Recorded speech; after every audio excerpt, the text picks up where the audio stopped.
Hi Explorers, the book I want to share with you today is called The Berenstain Bears Don't Pollute Anymore. And it's a good book for Earth Day, which is in a few days. The flag that Papa Bear is holding on the front cover says, Save the Earth.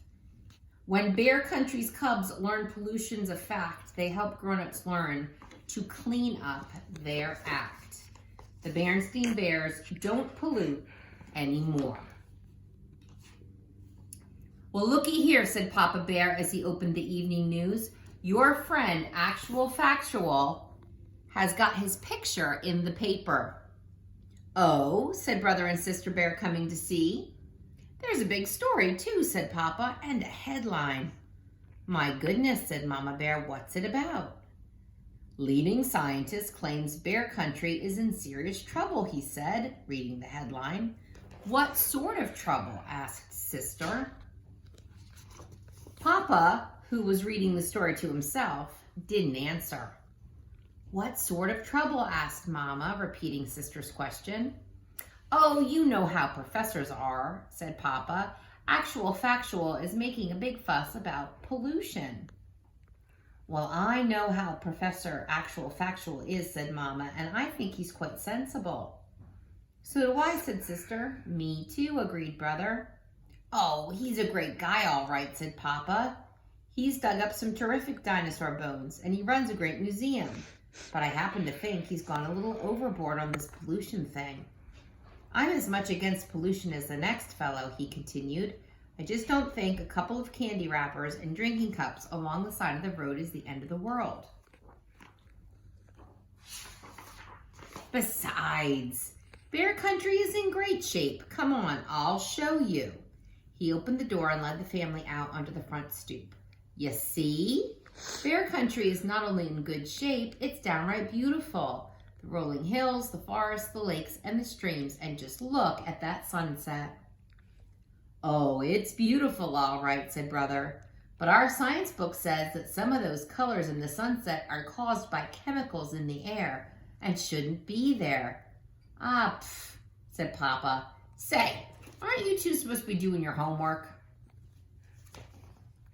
Sister, who had just about completed her homework, finished quickly, but Brother Bear was stuck. Teacher Bob had asked him to do a report on an endangered species. The books he had taken out of the school library weren't very helpful. Of course, the kind of shape Bear Country was in wasn't as simple as Papa made it seem. How Bear Country looked depended on your point of view. It looked fine from the Bear family's front stoop. It looked even better if you had a bird's eye view while flying high above the earth. But if you had a squirrel eye view and were finding fewer and fewer acorns because too many trees were being cut down, Bear Country didn't look so fine. If you had a duck's eye view, you might think the professor was right about pollution. And if you had a fish eye view, you might think that things were downright awful. The next day, Brother decided to visit the museum to ask Actual Factual to help him with his endangered series report. Sister Bear went with him. Professor Actual Factual was usually cheerful and friendly and bubbling over with ideas and projects when the cubs visited, but this time he looked worried and glum. He had cheered up a bit when he saw them, but when Brother told him the purpose of his visit, to get help on a report about endangered species, he said something very surprising. I'll tell you the endangered species to do your report on. Us.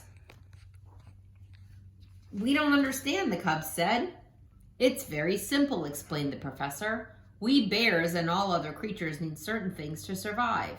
Clean air to breathe, pure water to drink, and good soil to grow food in. If we don't do something about pollution, we're all going to become endangered species. Come on, he said.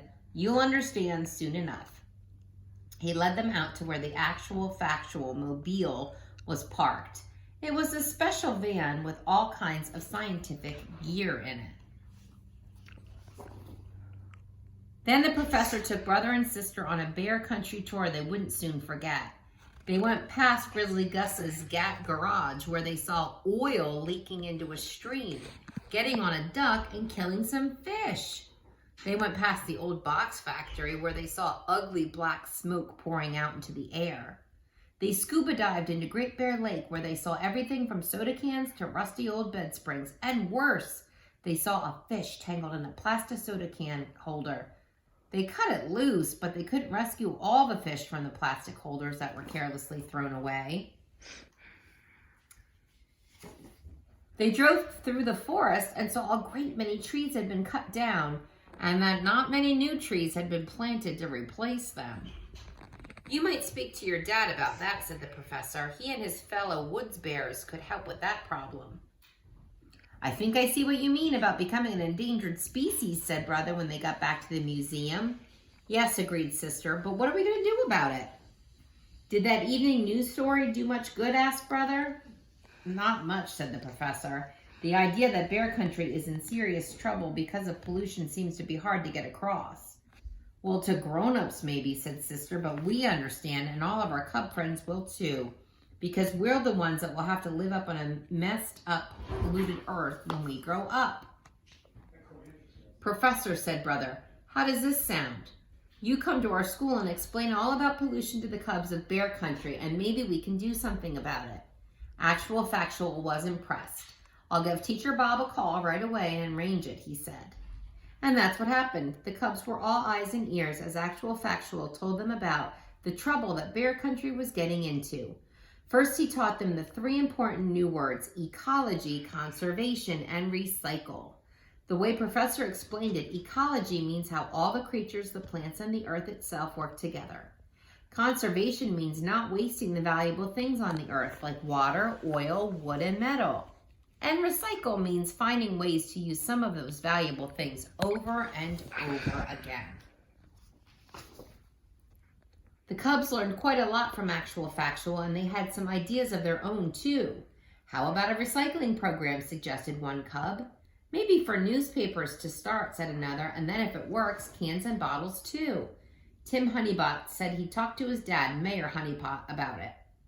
Brother Bear remembered Grizzly Gus's garage. You shouldn't be allowed to spill oil into streams and kill the fish, he said.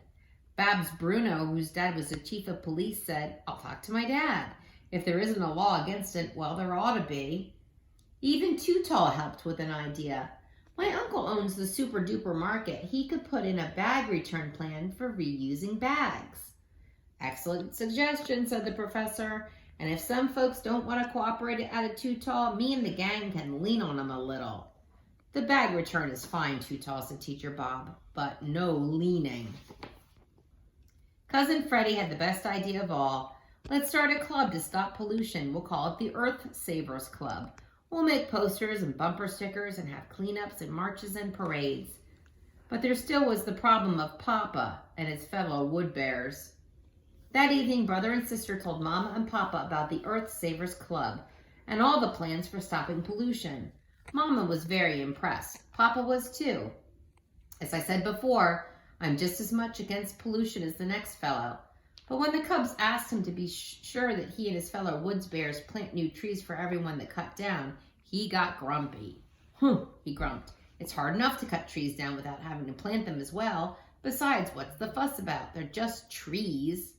Oh, my dear, said Mama, the cubs are right. The forest is a living thing and deserves respect. Papa was about to say, pfft, but he thought better of it.